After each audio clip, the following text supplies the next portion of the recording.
بسم الله الرحمن الرحيم الحمد لله رب العالمين والصلاة والسلام على رسوله الكريم أما بعد مشاہدین اکرام السلام علیکم ورحمۃ اللہ وبرکاتہ۔ آج میں آپ حضرات کی خدمت میں کتاب نعمت المنان مجموع فتاوی فضیلت الدکتور فضل الرحمن سے ایک اہم مسئلہ لے کر حاضر ہوا ہوں۔ مسئلہ ہے کہ رمضان کے استقبال میں 1-2 دن قبل روزہ رکھنے کا کیا حکم ہے۔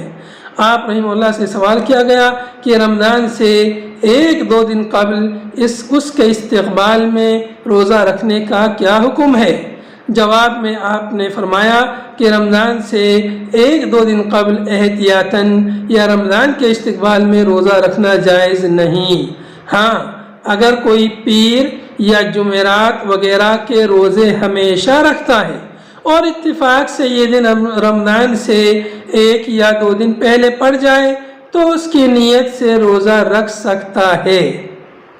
حضرت ابو ہریرہ رضی اللہ عنہ سے روایت ہے کہ رسول اللہ صلی اللہ علیہ وسلم نے ارشاد فرمایا لا يتقدمن احدكم رمضان بصوم يوم او يومين الا ان يكون رجل كان يصوم صومه فليصم ذلك اليوم متفق علیہ۔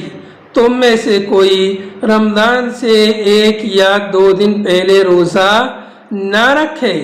ہاں، اگر ایک شخص کوئی روزہ پہلے سے رکھتا تھا تو وہ روزہ رکھ لے۔ والسلام علیکم ورحمۃ اللہ وبرکاتہ۔